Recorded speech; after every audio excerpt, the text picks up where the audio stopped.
کوئی تصور کر سکتا ہے کوئی انسان قرآن کے اوپر مشتزنی کرے،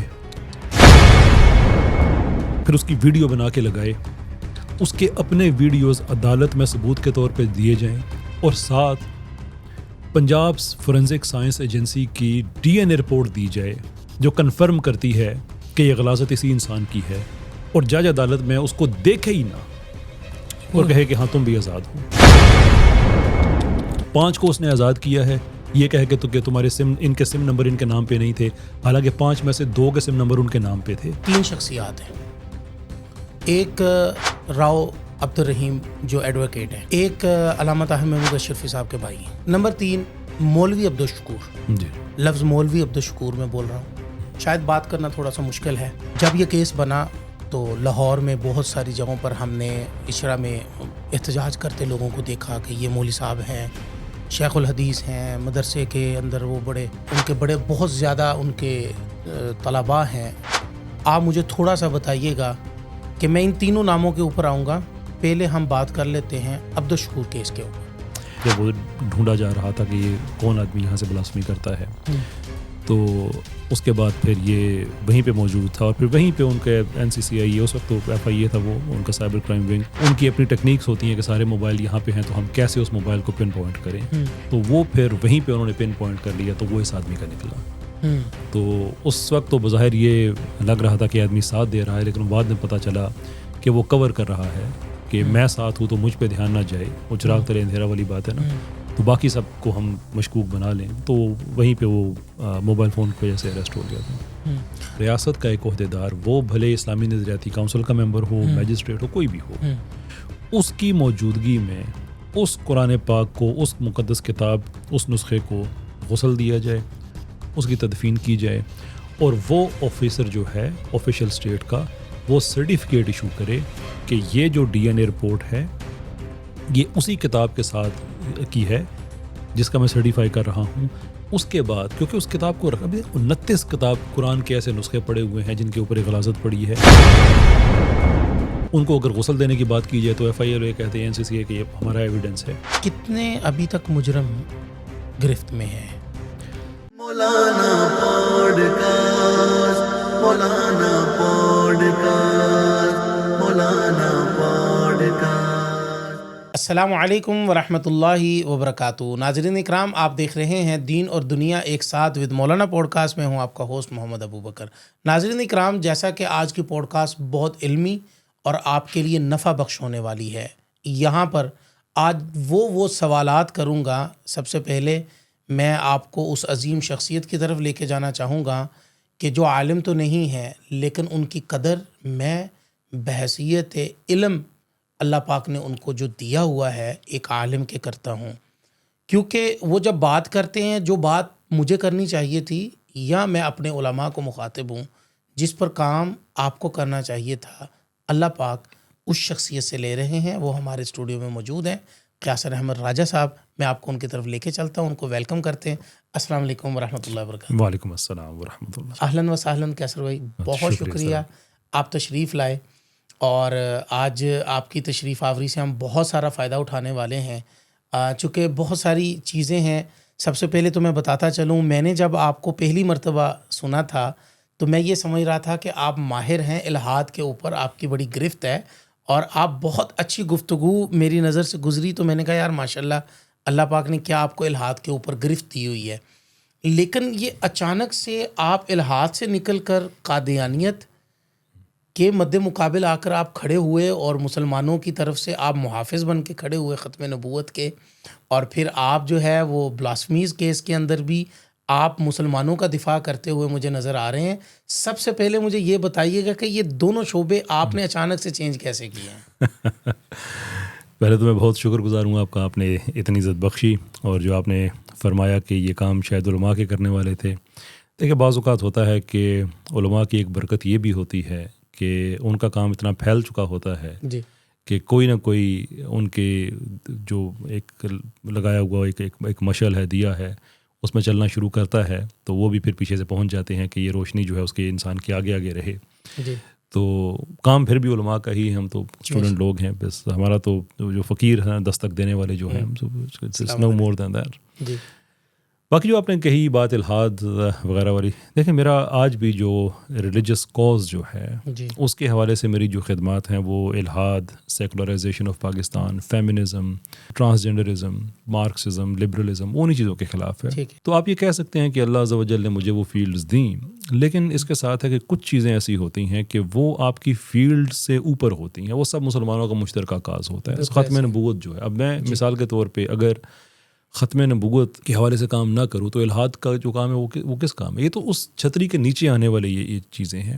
ایسے ہی جو بلاسفمی والے معاملات ہیں، جب ہم کہتے ہیں کہ پاکستان میں ایک شرعی نظام ہونا چاہیے، پاکستان میں ایک یہ سیکولرائزیشن نہیں ہونی چاہیے، بینکوں میں سود، میڈیا میں فحاشی، یہ چیزیں نہیں ہونی چاہیے، عدالتوں میں اسلامی نظام ہونا چاہیے، سیاست میں اسلامی نظام ہونا چاہیے، کیونکہ ہم یہ سمجھتے ہیں کہ شریعت ہمارے لیے جو ہے وہ کوئی مذاق نہیں ہے، یہ it's a very meaningful thing. انسانی ہسٹری میں ریلیجس پریمس پہ نہیں، میں انسانی تاریخ کے پریمس پہ کہہ رہا ہوں کہ ایسا ہوا نہیں ہے کبھی کہ وہ لوگ جنہیں معاشرے نے کمزور کر دیا ہو، وہ 23 سال میں 13 سال ظلم برداشت کرنے کے بعد 10 سال میں ایک سویلائزیشن کھڑی کرتے ہیں.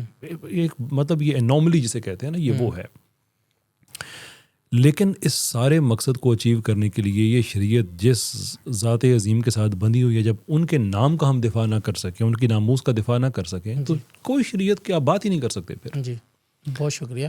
کیسے بھائی، سب سے پہلے ہمارے عام پبلک کے لیے بلاسفمی کیا ہے، معنی کیا ہے، اس کا ذرا تھوڑا سا آپ اس کو کھولیے، پھر ہم اس کے کیس کے اوپر جائیں گے. بنیادی طور پہ وہ توہین جو کسی دین کے ساتھ کی جائے، وہ کسی مجموعی طور پہ دین کے حوالے سے ہو، دین کے مقدس شخصیات کے حوالے سے ہوں، دین کے مقدس کتب کے حوالے سے ہوں، وہ کسی بھی دین کی ہم بات کریں، کسی مذہب کی ہم بات کریں، تو اس کے لیے جو انگریزی میں ٹرم استعمال کی جاتی ہے وہ بلاسفمی ہے، لیکن بنیادی طور پہ ہم توہین کی بات کر رہے ہیں. کہتے ہیں. اچھا مجھے بتائیے گا کہ ڈکی والا معاملہ، سعد الرحمان والا معاملہ پاکستان کے اندر آیا تو ہم نے دیکھا کہ شاہ زیب خان زادہ انہوں نے جیو نیوز کے اوپر ایک پروگرام کیا، اور اس پروگرام کے اندر چند منٹ انہوں نے جو بات کی وہ ڈکی کے اوپر کی. ڈکی کے بعد وہ سیدھا سرفراز چودھری کے اوپر چلے گئے جو گرفتار ہیں آج کل، اور ان کے اسسٹنٹ بھی گرفتار ہیں، اور بھی کچھ ٹیم ممبرز گرفتار ہیں. انہوں نے ایک لمبا چوڑا اس کے اوپر جو ہے نا وہ اپنا بیان دیا، اور پوری بات انہوں نے کی، اور انہوں نے پورے کا پورا اس کیس کے اندر جو ان کا کردار تھا، بلاسفمیز اور ہنی ٹریپ اور یہ سارے، آپ مجھے بتائیں کہ وہ کیا اس وقت وہ بلاسفمیز کے اوپر بات کرنا مقصود تھا، اور وہ کیا انہوں نے حق ادا کیا ہے؟ نہیں قطعی طور پہ نہیں. دیکھیں ایک صحافی کہتے ہیں کہ جب بالکل گھٹنوں کے بل چلنا شروع ہوتا ہے نا اپنے علم صحافت میں، تو اس کو بات بتائی جاتی ہے کہ جو آپ نے بات کرنی ہے اس پہ آپ نے دونوں طرح کا موقف دینا ہے، اور آپ نے پوری بات بتانی ہے. خانزادہ صاحب جو ہیں وہ بڑے ایک تجربہ کار صحافی ہیں. انہوں نے ایک، میں بڑے آپ کو مزے کی بات بتانے لگا ہوں کہ انہوں نے جس کو یہ بلاسفمی پروڈکشن گینگ کہا جاتا ہے، اور یہ میری ٹرم نہیں ہے، یہ پاکستان میں FIA کے ڈاکومنٹس پہ لکھی ہے کہ ایک گروپ ایسا ہے جو سہولت کاری کر رہا ہے پاکستان سے باہر، جو گستاخ ہیں ان کی سہولت کاری کرنے والا. اس گروپ کو عام طور پہ بلاسفمی پروٹیکشن گینگ کہا جاتا ہے. شاہ زیب خان زادہ نے پروٹیکشن گینگ کے حق میں ایک بات بھی نہیں کہی ہے. اچھا، ایک بات بھی اگر آپ اس کو پورا آپ سنیں تو اس میں صرف یہی کہا شاہ زیب خان زادہ نے کہ اس رپورٹ میں یہ الزام لگایا گیا، اس رپورٹ میں الزام تو لگایا گیا، یہ تو ٹھیک ہے. جو صحافتی بدیانتی کی ہے، یا اگر حسن زن سے کام لیں تو یہ کہیں جو صرف نظر ان سے ہوا، کہ انہوں نے یہ نہیں بتایا کہ یہ جو الزام لگا تھا اس کی جب انویسٹیگیشن ہوئی تو نتیجہ کیا نکلا. ٹھیک ہے، نتیجہ نہیں بیان کیا. مثال کے طور پہ انہوں نے کہا کہ اسپیشل برانچ پنجاب پولیس کی رپورٹ میں یہ کہا گیا کہ کچھ لوگ ہیں وہ لوگوں کو، معصوم لوگوں کو ایسے بلاسفمی میں پھنساتے ہیں اور یہ دھندا کرتے ہیں. لیکن یہ انہوں نے بتایا کہ اس رپورٹ کی تھورولی انویسٹیگیشن ہوئی ہے، اور FIA نے کی ہے، اس لیے کہ FIA کو دی گئی تھی. انہوں نے جتنے لوگوں کو نام لیا گیا تھا اس رپورٹ میں سب کو بلایا، جو مدعی تھے ان سے بات کی، جو ملزمان کی فیملیز ہیں ان سے بات کی، پتہ کیا کوئی پیسے کا لین دین ہوا ہے، کوئی ایسی چیز، ساری انویسٹیگیشن کر کے انہوں نے ہائی کورٹ میں اپنی رپورٹ جمع کرائی ہوئی اپنی ٹاپ لیڈرشپ کے ساتھ. 5 لوگوں کے دستخط ان کے ٹاپ لیڈرشپ کے، جناب کوئی ایسی بات نہیں ہے، یہ صرف جھوٹ ہے. ان ایڈیشن ٹو دس شاہ زیب خان زادہ صاحب نے یہ بھی نہیں بتایا کہ جب اسی رپورٹ کو لاہور ہائی کورٹ میں ایک کیس میں جب فیصل راجہ صاحب جو DIG تھے اسپیشل برانچ کے، ان کو جب بلایا گیا، اس رپورٹ کی بابت پوچھا گیا، تو لاہور ہائی کورٹ میں انہوں نے آن ریکارڈ یہ بات کہی، جناب یہ ایک سورس رپورٹ تھی. اچھا اب شاہ زیب خان زادہ صاحب نے اس کا بار بار کہا کہ سورس رپورٹ تھی. انہوں نے اپنے آپ کو کور کر لیا کہ کل اگر کوئی مجھ سے ادارہ پوچھے، پیمرا والے پوچھے، تو میں کہوں گا جی میں نے تو سورس رپورٹ ہی کہی تھی. عام آدمی کو نہیں پتا سورس رپورٹ کیا ہوتی ہے. عام آدمی سورس لفظ سن کر یہ سمجھتا ہے کہ شاید یہ اصل جو سورس ہے نا وہاں سے رپورٹ آئی ہے. اچھا. سورس رپورٹ ہوتی ہے لٹرلی جسے کہتے ہیں گپ. جی جی جی جی. کہ گلی محلے میں ان کے لوگ بکھرے ہوئے ہیں, ان میں سے کوئی آ کے رپورٹ آپ کے دے گا, اور یہ اسپیشل برانچ کو ہزاروں رپورٹیں موصول ہوتی ہیں اس طرح کی. ٹھیک ہے. وہ کرتے کیا ہیں, خبر اکٹھی کرتے ہیں, آگے دے دیتے ہیں کسی متعلقہ ڈپارٹمنٹ کو کہ آپ اس کی انویسٹیگیشن کر لیں. وہاں پہ فیصل راجہ صاحب نے کہا کہ ہماری اس پہ کوئی تحقیق نہیں ہے, کوئی انویسٹیگیشن نہیں ہے, یہ ہم نے بس سنا ہے اور یہ ہم نے آگے بتا دیا ہے. جن کو بتا دیا ہے یعنی کہ ایف آئی اے والے, اس کا میں آگے عرض کر چکا ہوں کہ انہوں نے اپنی انویسٹیگیشن کر لی ہے اور پتہ چلا کہ یہ سب جھوٹ ہے, فراڈ ہے. کوئی اسپیشل برانچ کا فالو اپ نہیں ہے. اور اس کے بعد بھی ایون جو ان کے آئی جی صاحب, ان کی طرف سے بھی ایک عدالت میں ڈاکومنٹ گیا جی کہ ہماری کوئی آپریشنل کیپیسٹی نہیں ہے. یہ میری فرنود عالم کے ساتھ ڈبیٹ ہوئی تھی, فرنود عالم صاحب نے یہ بات کہی تھی, میں نے دونوں ڈاکومنٹ ڈبیٹ میں پڑھ کے ان کو سنائے تھے اور ان کے پاس جواب نہیں تھا. تو خانزادہ صاحب نے اس طرح کی وہاں پہ یہ کہ آدھی باتیں کر کے لوگوں کو گمراہ کیا ہے. لیکن اگر آپ یہ کہیں کہ کسی عدالتی معیار پہ اگر جائیں اور کہیں کہ خانزادہ صاحب نے ان کے حق میں کوئی بات کی ہے تو وہ نہیں, وہ انہوں نے یہ کہا جی الزام لگے. ٹھیک ہے. اب آپ نے فرمایا کہ انہوں نے وہ جو رپورٹس تھیں ان کا انہوں نے وہ صرف بیان کر دیا کہ یہ رپورٹس کہہ رہی ہیں. ہاں جی. لیکن آپ بتائیں کہ یہ جو کیسز کی رپورٹس اوریجنل ہیں یا ان کی اب وہ کہاں پر کھڑی ہیں, کیا کر رہی ہیں وہ رپورٹس, اگر ان کا ذکر کیا جائے. اچھا, یہ 3 رپورٹس ہیں جی, بلکہ 4 آپ کہہ لیں. ٹھیک ہے. چوتھی ہونی تو نہیں چاہیے لیکن بن گئی ہے. ٹھیک ہے. ایک جو یہ کہتے ہیں کہ اسپیشل برانچ کی رپورٹ ہے, وہ ایک نہیں ہے, وہ 2 رپورٹیں ہیں. اچھا.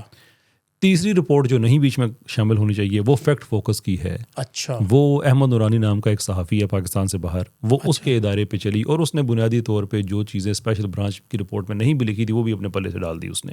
ٹھیک ہے. پھر رپورٹ اس میں جو چوتھی آتی ہے وہ ہے national commission for human rights, جو قومی کمیشن برائے انسانی حقوق, ان کی رپورٹ ہے. ٹھیک ہے. اب لطف کی بات یہ ہے کہ یہ جو اسپیشل برانچ کی 2 رپورٹیں اور قومی کمیشن برائے انسانی حقوق کی رپورٹ, ان تینوں رپورٹوں میں جو الزام لگایا گیا ہے کہ لوگوں کو کیسے پھنسایا جاتا ہے وہ کہانی آپس میں نہیں ملتی. اچھا. تینوں میں مختلف ہے. یہ خانزادہ صاحب نہیں بتائیں گے کبھی. اچھا. ہاں جی, بڑی مزے کی بات ہے یہ. ہاں جی. رہا فیکٹ فوکس کا معاملہ, اب فیکٹ فوکس میں آپ دیکھ لیں کہ یہ تانے بانے کہاں ملتے ہیں. آپ کو یاد ہوگا کہ ایک گروپ تھا پاکستان میں 2017-18 میں, بھینسا گروپ اسے کہتے تھے. بڑی بدترین بلاسفیمی وہ کی پاکستان میں. اصل میں جو توہین لے کے آنے والے ہیں وہ لوگ تھے. اچھا. اس کے اندر یہ وکاس گورایا اور اس طرح کے بڑے بڑے یعنی کہ وہ عجیب لوگ تھے. ان کو کچھ خیر ان کے کیسز کا معاملہ سیپریٹ ہے, لیکن یہ کنفرم بات ہے کہ پاکستان میں گستاخی کا کاروبار کرنے والے وہ لوگ تھے. ٹھیک ہے. اب فیکٹ فوکس پہ وکاس گورایا اور احمد نورانی کی آپس میں لڑائی ہے. وکاس گورایا کہتا ہے یہ میری ہے, احمد نورانی کہتا ہے میری ہے. اچھا. وہ وکاس گورایا کہتا ہے احمد نورانی تو میرا ملازم ہے. وہ آگے سے کہتا ہے نہیں میں نے اس کو پروجیکٹ پہ رکھا ہوا تھا. بہرحال ون وے اور دی ادر ایک رابطہ اسٹیبلش ہو جاتا ہے کہ بھینسا گروپ سے فیکٹ فوکس کا ایک آپس میں تعلق ہے. بالکل ٹھیک. اب آگے چلتے ہیں. رپورٹ سب کہتے ہیں احمد نورانی نے لکھی ہے. احمد نورانی 2 خواتین کے نام دیتا ہے پبلکلی, کوئی پرائیویٹ کنورسیشن نہیں ہے. میرے پاس سارا ایویڈنس ہے, میں نے اپنی 6 ڈاکومنٹریز بنائی ہیں, ڈاکومنٹریز میں میں نے اس کے آڈیو چلائے ہیں. ٹھیک ہے. ایک کا نام ہے قندیل عظیم, دوسری کا نام ہے سونیا خاٹک. اب قندیل عظیم یہ وہ عورت ہے کہ جو نہ صرف بلاسفمی کو یعنی توہین کو ایک انسانی حق سمجھتی ہے, یہ طبقہ ہے جو سمجھتے ہیں کہ یہ انسانی حقوق میں آتا ہے کہ آپ گستاخی کریں جو بھی کریں. اور دوسرے اس نے پناہ دی تھی عاصم سعید کو جو کہ بھینسا گروپ کا ایک اور ممبر تھا. اچھا. یعنی بھینسا گروپ پھر اس میں آ جاتا ہے. ٹھیک ہے. اور باقی بھی اس کے جو سیکولر خیالات ہیں وہ کسی سے ڈھکے چھپے نہیں ہیں. ٹھیک ہے. سونیا خان خٹک وہ اوپنلی ختم نبوت کی منکر ہے. اچھا. قادیانیوں کو مسلمان سمجھتی ہے, اوپنلی کہتی ہے کہ آپ صلی اللہ علیہ وسلم کو نبی ماننا شرط ہے, آخری نبی ماننا شرط نہیں ہے. استغفر اللہ العظیم. تو یہ وہ طبقہ ہے کہ جس نے فیکٹ فوکس کی یہ رپورٹ لکھی.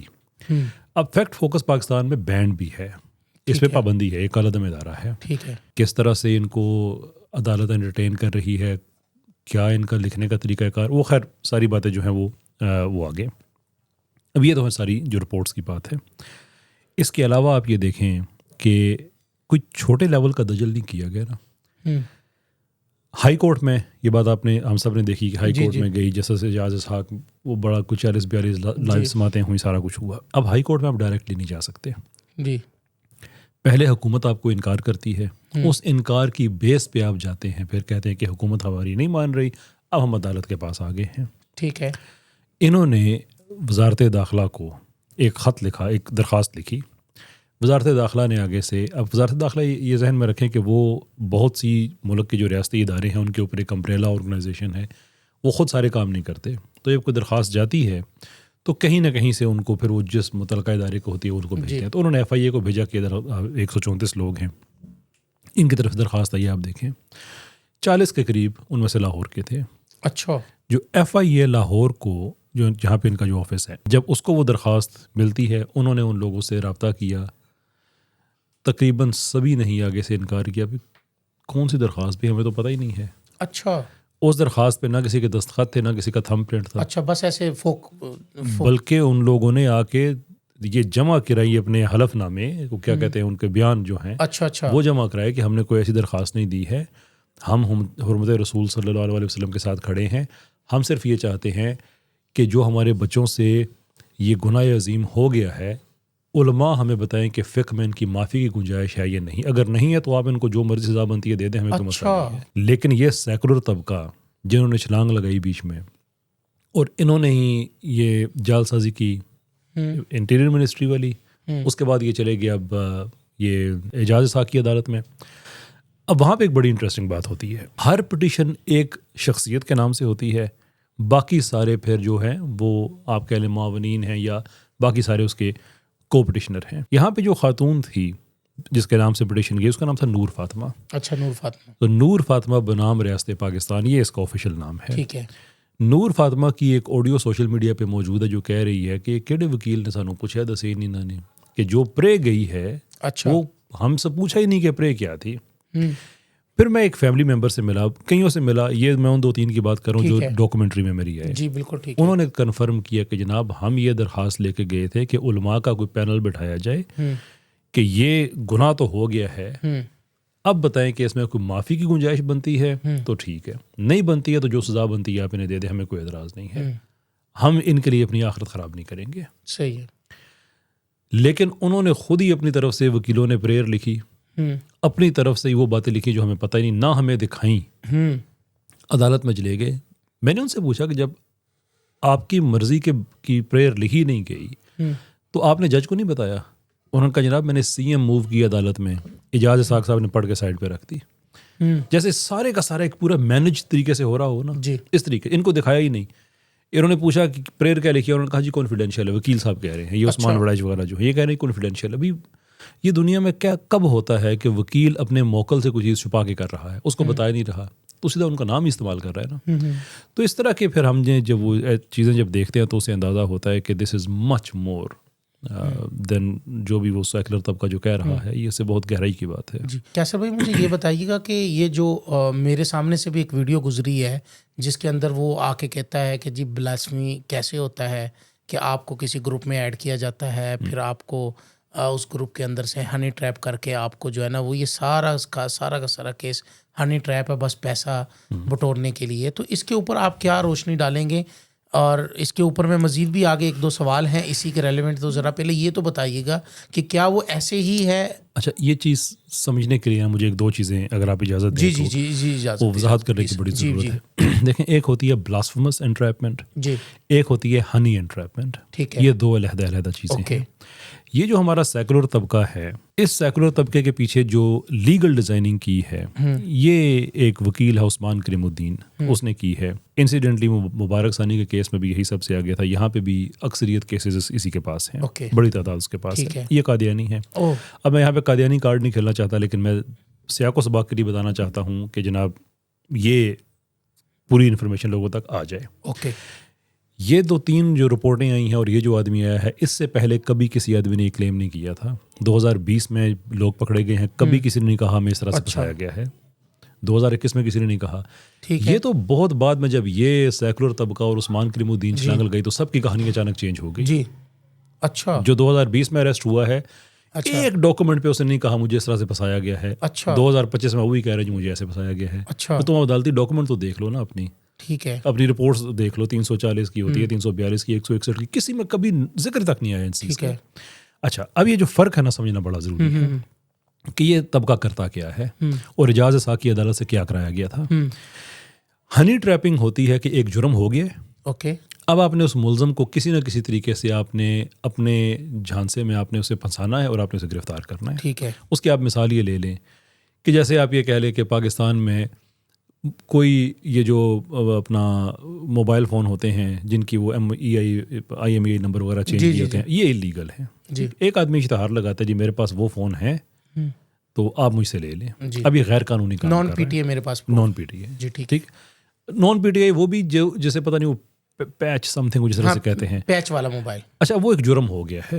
اس نے مختلف سوشل میڈیا فیس بک پہ واٹس ایپ پہ اشتہار بھی لگا دیے, اپنے اسٹیٹس پہ لگا دیے, یہ جرم ہو گیا ہے. اوکے. اب اس کو پکڑنا ہے, FIA نے پکڑنا ہے, NCCI نے پکڑنا ہے, پولیس نے پکڑنا ہے, تو وہ اس کو فون کر کے تو نہیں کہیں گے کہ جناب آپ اپنے دفتر میں بیٹھے ہم آپ کو اریسٹ کرنے آ رہے ہیں یا ہمارے پاس ہیں ہم آپ کو اریسٹ کریں گے. نہیں, وہ اس کو کریں گے ہنی ٹریپ. ہنی ٹریپنگ میں یہ ہوتی ہے کہ اس کا کسٹمر بن کے اس سے بات کریں گے کہ ہمیں آپ سے اتنے فون چاہیے, ہم سے ملیں, یا ایسے بتائیں گے کہ کوئی نئی ٹیکنالوجی آئی ہے وہ بھی آپ بیچ سکتے ہیں, نئی ڈیوائسز ہمارے پاس آئی ہیں آپ ہم سے لے لیں, یا ایسے کوئی نوکری کا جھانسا دیں گے, یا ایسے کہیں گے تمہیں کسی بڑے گروپ کے ساتھ کنیکٹ کر رہے ہیں ہم, یا کہیں گے کوئی بیرون ملک بھیجنے کی اپرچونٹی, کوئی نہ کوئی اس طرح کا کام کر کے. بالکل ٹھیک ہے. یہ پاکستان میں ایک جائز طریقہ ہے, صرف پاکستان میں نہیں دنیا میں. اچھا, یہ پوری دنیا میں یہ ایک CIA والے یہ پاکستانی ایجنسیز دہشت گردوں کو کیسے پکڑتے ہیں. اچھا, ان کے گروپوں کے اندر انفلٹریٹ کیے ہوئے اپنے بندے ہوتے ہیں. یہ کلبھوشن یادیو کو پکڑا گیا, ہمارا ISI کا جوان جو بعد میں شہید ہوا, 3 سال بھیکاری بن کے اس کے آگے پیچھے پھرتا رہا. یہ طریقہ کار ہے نا ایک. آپ کبھی اسے تو نہیں کہیں گے نا کہ یار تم بیٹھو میں تو تمہیں ریسٹ کرنا ہے, جانا نہیں کہیں. بالکل ایسے. تو ہنی ٹریپمنٹ تو کبھی کوئی غلط چیز ہوئی نہیں ہے. بالکل صحیح. اس میں تو کوئی مسئلہ ہی نہیں ہے. ایشو کیا ہے, بلاسفیمس انٹریپمنٹ جس کی آپ بات کر رہے ہیں. صحیح ہے. اب بلاسفیمس انٹریپمنٹ یہ جسے ہم آسانی کے لیے توہین آمیز انٹریپمنٹ کہہ لیں.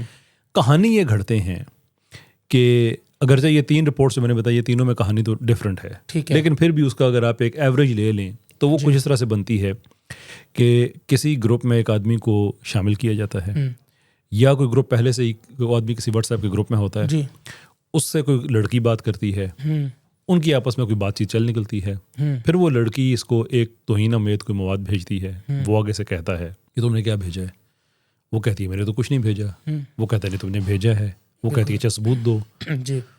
وہ ثبوت کے طور پر جب اسے واپس بھیجتا ہے تو وہ اس کو بلاک کر کے اپنی پچھلی چیٹ ڈیلیٹ کر کے کہتی ہے دیکھو جی اس نے مجھے یہ بھیجی ہے. بالکل ٹھیک ہے. تو یہ ہو گئی ون ٹائم شیئرنگ کے اس کی طرف سے صرف ایک دفعہ چیز شیئر کی گئی. بڑی انٹرسٹنگ بات ہے. میں آپ کو گارنٹی کرتا ہوں یہ آپ کا پروگرام سارے پاکستان میں دیکھا جاتا ہے, پاکستان کا کوئی آدمی اپنی مرضی کا ایک بھی کیس کھول لے اس میں آپ کو ون ٹائم شیئرنگ نہیں ملے گی. کیا مزیدار بات ہے. کم سے کم بھی جس کی بلاسفمی کی مدت ہے نا وہ 1.5-2 مہینے ہے اور زیادہ سے زیادہ 6 سال ہے. اچھا, اسی آدمی کی آپ بات کر رہے جس کی آپ ویڈیو کی بات کر رہے ہیں, جو شیئرنگ کی تعداد 665 صفحے کی بھی فورینسک رپورٹ ہے. اچھا, 40 صفحے کی, 45 صفحے کی, 90 صفحے کی, 150 صفحے کی. اب وہ جو فورینسک رپورٹ ہوتی ہے اس پہ میں 1 منٹ آتا ہوں, پہلے میں اس آدمی کو ایڈریس کروں جس کا آپ نے کہا کہ آپ نے اس کی ویڈیو دیکھی ہے. ٹھیک ہے, جی جی جی. یہ جو کہانی سنا رہا ہے اس کو بھی وہ عثمان کریم الدین پارٹی, اب اس نے خود کہا یہ آگے اسے سن کے کسی نے کہا یہ تو میں نہیں کہہ سکتا, اس نے بھی یہی رٹ لگائی ہوئی ہے. اس کا بیٹا, میں اپنی ڈاکومنٹری میں اس کا DNA میں دکھا چکا ہوں, اب میرا کلیجہ لرزتا ہے ہر بات یہ بات کہتا ہے. قرآن مقدس پہ اس کے منی کے نشانات کی کیا اس نے کر کے کیا ہے. اس کا بیٹا اس کیس میں پکڑا ہوا ہے, یہ بھی کلیم کر رہا ہے کہ اس طرح سے ٹریپ کیا گیا. استغفر اللہ. وہ بھائی وہ پنجاب فورینسک سائنس ایجنسی کی ایک رپورٹ ہے, یہ وہ ادارہ ہے جو اسکاٹ لینڈ یارڈ کے ساتھ بھی کام کر چکا ہے, دنیا کے بڑے بڑے اداروں کے ساتھ کام کر چکا ہے. ان کی رپورٹ ہے, ڈنکے کی چوٹ پہ وہ کہتے ہیں کہ جناب یہ ہے وہ قرآن کا سیمپل, یہ ہے وہ بندہ جس کا یہ منی کے سیمپل ہیں. یہ بھی جھوٹ بول کے لوگوں کو گمراہ کر رہا ہے. میں کہتا ہوں اسی کا کیس کھول لیں آپ, کوئی بندہ اوپن چیلنج ہے جناب, کیس آپ کھلوا لیں. مطلب یہ اس لیول کا دجل ہے. اب یہ جو بات آتی فورینسک رپورٹس کی, جی جی دیکھیں میں کسی آدمی کو کہہ دوں نا کہ فلاں آدمی نے بلاسفمی کی ہے تو NCCI والے کوئی پاگل نہیں ہے کہ وہ میری بات سن کے چلے جائیں, کیونکہ پروسیجر ہے ان کا. وہ ایک ٹیکنیکل رپورٹ بناتے ہیں, میرے فون پہ جو کچھ آیا ہے وہ دیکھتے ہیں کہ اچھا یہ ہے. پھر اس چیز کو انشور کرنے کے لیے کہ میرے فون میں جو کچھ میں کہتا ہوں کہ مجھے فلاں آدمی نے یہ بھیجا ہے وہ میں نے خود ہی تو اس کو چینج نہیں کیا ہوا. وہ جب دوسرے آدمی کو پکڑتے ہیں تو اس کے فون کی فورینسک کرتے ہیں. ٹھیک ہے. اب فورنزک میں یہ ہے کہ جو میرے فون پہ میں دکھا رہا ہوں جو مجھے بھیجا گیا ہے وہ اس کے فون سے ملنا چاہیے, وقت ڈیٹ ٹائم سارا میچ ہونا چاہیے. بالکل ایسے ہی. ایک بھی کیس ایسا نہیں ہے جس میں میچ نہ ہوا ہو, سب کے میچ ہوئے ہیں. اوئے ہوئے ہوئے. اور جب فورنزک رپورٹ نکلتی ہے تو اس میں سے تو میں نے عرض کیا کہ 40 پیجز 50 پیجز یہ تو چھوٹی ہے, 665 پیجز تک بھی اگر فورنزک رپورٹ نکل رہی ہے تو یہ ون ٹائم شیئرنگ ہوئی ہوگی 6 سال سے اس کی, اور وہاں پہ پوری ڈیٹ ٹائم سٹیمپ ہے. اب یہ پبلک بہت پریشان ہے کہ یہ ون ٹائم شیئرنگ والی جو آپ نے بات کی ہے. سر میں نے عرض کیا ہے 1 کیس پورے پاکستان میں, یہ کوئی اپنی مرضی کا ایک کیس, اور یہ پبلکلی اویلیبل انفارمیشن ہے. مجھے پتا ہے یہ سن کے بھی پروڈکشن کہیں گے کہ جی عام آدمی کیس کیسے کھلوا سکتا ہے. کوئی مسئلہ نہیں ہے جناب. کیس کھلوانے کا مطلب یہ نہیں ہے کہ آپ بھی کہیں سارا ڈیٹا میرے سامنے رکھ دیں. اس کا مطلب یہ ہے کہ عدالت کے ریکارڈ پہ جو اٹیسٹڈ کاپیز ہیں ہر پاکستانی شہری کا حق ہے کہ وہ ان کو ایکسیس کر سکتا ہے. میں نے 6 ڈاکومنٹریز بنائی ہیں, ایک ڈاکومنٹ بھی ایسا نہیں دکھایا جو صرف میرے پاس ہو کسی اور کے پاس نہ ہو. سارے وہی ڈاکومنٹ جو پبلک ڈومین میں ہیں, اٹیسٹڈ کاپیز. کسی اور آپ ریکارڈ نکلوا کے آپ دیکھ لیں کہ جناب اس کیس میں کیا ہوا. اس میں ایک کیس بھی ایسا نہیں ہے جس میں ون ٹائم شیئرنگ ہوئی ہو. اچھا, میرا سوال یہاں پر ایک ہے, 2 کیس ایسے ہیں جس کے اوپر ان میں سے ایک کیس پر بڑی بات ہوئی اور 3 شخصیات ہیں.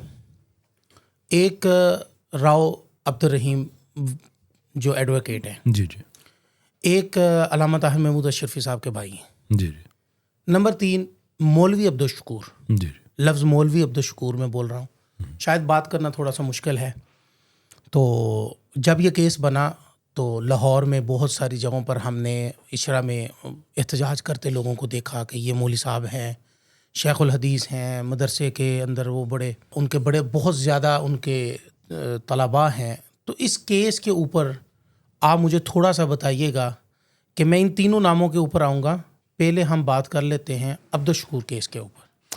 دیکھیں, میرا یہ بنتا نہیں ہے, آپ کی جو آڈینس ہے اس میں علماء دین ہے جی, تو میرا یہ بنتا نہیں ہے کہ میں کچھ سکھانے والے موڈ میں آ جاؤں. میں صرف جو ان سے سیکھا ہے وہ میں ایک چیز کرتا. دیکھیں, اسلام میں اہمیت ایویڈنس کو ہے. اوکے, یہ تو کوئی کتنا بڑا آدمی ہے کیسا ہے, جب نبی علیہ السلام نے اپنی صاحبزادی کے حوالے سے کہہ دیا, وہ جو ہاتھ کاٹنے والا ایک معاملہ ہوا, ہاں جی جی, تو یہ تو اسلام تو کیٹیگوری کے لیے کوئی آدمی کتنے مقام کا ہے یہ تو اسلام دیکھتا ہی نہیں. بالکل ٹھیک ہے, ٹھیک ہو گیا جی.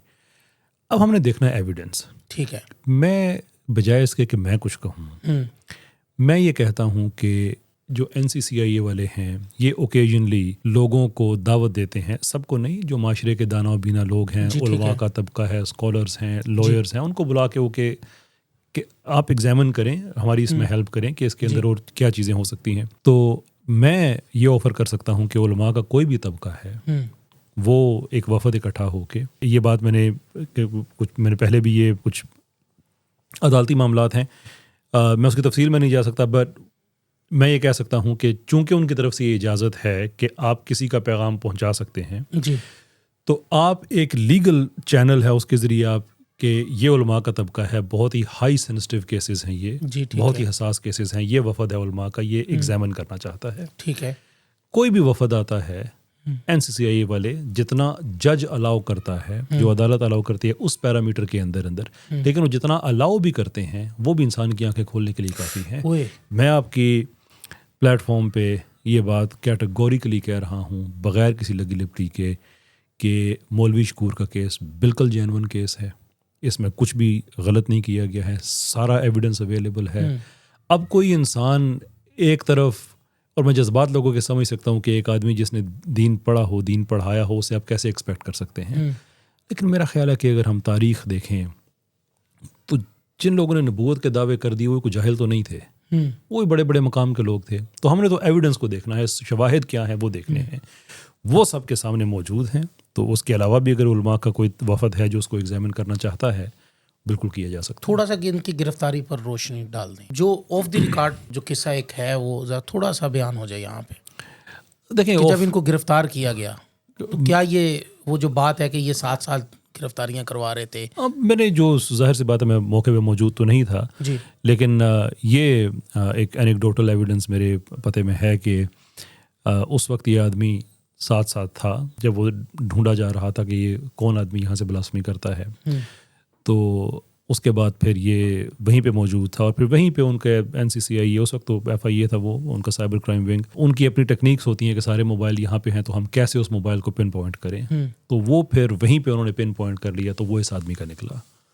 تو اس وقت تو بظاہر یہ لگ رہا تھا کہ آدمی ساتھ دے رہا ہے, لیکن بعد میں پتہ چلا کہ وہ کور کر رہا ہے کہ میں ساتھ ہوں تو مجھ پہ دھیان نہ جائے, وہ چراغ تلے اندھیرا والی بات ہے نا, تو باقی سب کو ہم مشکوک بنا لیں. تو وہیں پہ وہ موبائل فون کی وجہ سے اریسٹ ہو گیا تھا.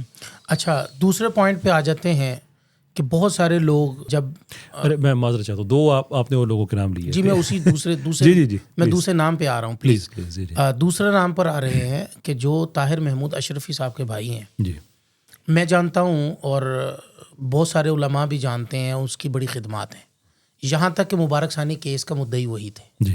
جی یہ بات میں اس لیے کہہ رہا ہوں, بہت سارے لوگوں کو نہیں پتہ. ہم نے بڑی بڑی ختم نبوت کانفرنسیں سنی ہیں اور کہیں پر بھی اس شخص کا نام نہیں لیا گیا, حالانکہ مدعی تھا ہی وہی. یہ بات میں پورے آپ بھی جانتے ہیں, آپ تو کیسوں کے اندر ہیں, مدعی وہی تھے. ان کے بارے میں بہت سارے لوگوں نے باتیں کی کہ جی وہ بتہ خوری کرتے ہیں. بلاسمیز کی چھتر چھایا کے نیچے ایک چھتری ہے, اس کے نیچے ان لوگوں کو پھنساتے ہیں, پھنسا کر پھر ان سے یہ پیسے لیتے ہیں. اور آپ چونکہ اس کیسوں میں انوالو ہوئے ہیں اور آپ اس کو اسٹڈی کر رہے ہیں اور آپ اس کو باریک بینی سے دیکھ رہے ہیں, تو آپ نے خاص طور پر علامہ طاہر محمود اشرفی صاحب کے بھائی کو کس حد تک جو ہے مجرم پایا؟ کوئی جرم ان کا نکلتا ہے کہیں پر؟ اچھا, یہ براہ راست جواب دینے سے پہلے نا, جو میں یقیناً دوں گا, میں اس لیے حاضر ہوا ہوں, جی میں ایک چھوٹی سی چیز, ایک ٹیکنیک میں آپ کے سامنے میں رکھتا ہوں کہ کہتے ہیں نا کہ if you can't convince them confuse them.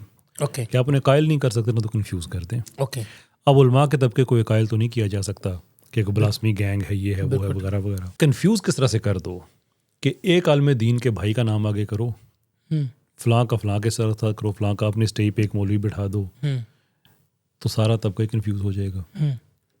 Technique اصل میں یہ ہے. اب ایک بڑی سمپل سی بات ہے کہ اگر طاہر اشرفی صاحب کا بھائی, اگر اس آدمی نے کوئی غلط کام کیا ہے تو اس کا ایک ایویڈنس ہوگا نا. جی جی. وہ بلاسفمی کے کیسز میں اگر لوگوں کو پھنسا رہا ہے تو اس کا مطلب یہ ہے کہ وہ خود بلاسفمی یعنی کہ توہین آمیز مواد بناتا ہے, تو ہی کسی کو بھیج کرتا ہے. یعنی کہ بنانے کا مجرم تو وہ ہو گیا, اس پہ کیس کیوں نہیں کرتے؟ صحیح. میں سارے معاملے میں کیسے انوالو ہوا تھا؟ میں نے ایمان مزاری سے رابطہ کیا. میں نے کہا کہ آپ لوگ کہتے ہیں کہ یہ راؤ عبد الرحیم بڑا کچھ کر رہا ہے, حسن بڑا یہ وغیرہ, تو ایسا کرو نا, راؤ عبد الرحیم کے بارے میں مجھے انفارمیشن دو, میں اس پہ کیس کرتا ہوں. آپ لوگ بیزی ہو, میں بھی یہ سمجھتا تھا یہ معصوم بچے ہیں, یہ ہیں, وہ وغیرہ وغیرہ, میں بھی اسی بہاؤ میں بہا ہوا تھا. جی. تو ایمان مزاری نے کہا ٹھیک ہے میں آپ کو ڈیٹا دیتی ہوں, کوئی ایشو نہیں ہے. بعد میں ایمان مزاری انکار کر گئی. مجھے خود پھر اس چیز میں اترنا پڑا, دیکھنا پڑا کہ اچھا بھائی معاملہ کہاں پہ, اور مجھے اس پہ بڑا تھا کہ یار یہ تو 1 منٹ میں سارا ختم ہو جاتا ہے, ان لوگوں پہ آپ کیس کیوں نہیں کرتے ہو؟ بالکل, آپ کے پاس تو ایویڈنس ہے. سمپل سی بات ہے, بالکل درست بات ہے. یہ ہم بات کریں حسن معاویہ کی, جی جو اپنا علامہ صاحب کا جو بھائی, کے اس آدمی پہ اگر آپ کو یہ شک ہے آپ اس پہ کیس کر دیں, بات ختم ہو جاتی ہے. اب میں آتا ہوں کہ کیا اس نے کچھ کیا ہے, تو دیکھیں اس طرح کی لغو بات وہ کر سکتا ہے جو سسٹم کو جانتا ہی نہیں ہے. کیا بات ہے. جب NCCI جو کہ ایک سرکاری ادارہ ہے, جب اریسٹ انہوں نے کرنا ہے, فونوں سے فورنزک وہ کر رہے ہیں, جہاں پہ DNA کا معاملہ ہے وہاں پہ پنجاب جو فورنزک سائنس ایجنسی ہے وہ کر رہی ہے, ڈیٹا سارا ان کی طرف سے آ رہا ہے, فورنزک رپورٹس ان کی طرف سے آ رہی ہیں, تو آپ یہ کہنا چاہتے ہیں کہ ایک ان نون آدمی پاکستان کا اتنا پاورفل ہو چکا ہے کہ پاکستان کے 2 ریاستی ادارے اس کے لیے کام کر رہے ہیں اور 1 ٹکے کا ثبوت نہیں نکلا. آصف تنبولی کیا نام ہے وکیل, یہ ان کا اسلامی ٹچ تھا ایمان مزاری پارٹی کا, کہ ہمارے سارے سیکولر نہیں ہونے چاہیے, ایک آدھا کوئی مسلمان بندہ بھی ہم پکڑتے ہیں, مسلمان تو وہ بھی ہیں لیکن میں مزاج کی بات کر رہا ہوں. جی. اس نے کہا کہ FIA نے رپورٹ جاری کی ہے کہ ان لوگوں نے 8 کروڑ روپیہ کمایا ہے. بھائی اس رپورٹ کا آپ ثبوت دے دیں, اس کا کوئی اپنا کیا کہتے ہیں ریفرنس نمبر ہوگا, بالکل صحیح, ریلیز ہونے کی ڈیٹ ہوگی, وہ رپورٹ کہیں وجود رکھتی ہوگی نا, کہاں پہ ہے؟ صاف جھوٹ. ایمان مزاری نے بھی ایسے ہی جھوٹ بولے, کروڑوں روپیہ ادھر, کروڑوں روپیہ, حالانکہ اس سارے معاملے کی تھورولی گہرائی کے ساتھ انویسٹیگیشن ہو چکی ہے. کسی ایک آدمی نے کبھی 1 ٹکے کا نہ الزام لگایا نہ ثابت کیا. الزام لگانا تو آسان کام ہے. اچھا ہم اس سے بھی آگے جاتے ہیں. آپ حسن کو چھوڑیں, یہ تو پرائیویٹ آدمی ہے, یہ تو ایٹ بیسٹ مدعی ہو سکتا ہے. جی. اور یہ بھی میں آپ کو بتاؤں کہ سب سے زیادہ ان کا جو مسئلہ ہے جو انہوں نے سب سے بڑا کھلواڑ کیا وہ تو اسلام آباد ہائی کورٹ میں کیا. آپ کو تو اسلام آباد ہائی کورٹ میں جتنے پٹیشنر تھے ان کے فیملی ممبرس تھے نا جیلوں میں. جی جی جی. اس میں پتہ ہے حسن کتنے کیسز میں مدعی تھا؟ ایک میں بھی نہیں. اچھا میں سمجھ رہا تھا کافی کیسوں میں. ایک میں بھی نہیں. راؤ عبدالرحیم کل ملا کے کتنے کیسز میں مدعی ہے پتہ ہے آپ کو؟ نہیں. صرف ایک میں. اچھا. ایک میں گواہ ہے ایک میں مدعی ہے. خدا کا خوف جھوٹ بولنے کا کوئی طریقہ کار ہوتا ہے. یہ پتہ ہے گیمبل کس چیز پہ کرتے ہیں کہ یار ایک مدعی کے اتنے ملزم کیوں ہوتے ہیں. اب یہ فیکٹس دنیا کو نہیں بتاتے کہ ہوتا کیا ہے. صرف یہ کہتے ہیں کہ یار یہ کیسے ہو سکتا ہے کہ کیسر احمد راجہ ایک مدعی ہے 30 ملزمان ہے پیچھے ایک ملزم, اسی کو صرف بلاسفمی ملتی ہے, اسی کو صرف ملتا ہے کسی اور کو نہیں ملتا. اچھا ہوتا کیا ہے؟ ایک آدمی کو توہین آمیز مواد کہیں اس نے دیکھا, اس کو ملا کسی گروپ میں یا فیس بک پہ کہاں بھی, وہ اس آدمی کا دماغ خراب ہو جاتا ہے کہ یار یہ میں نے کیا دیکھا.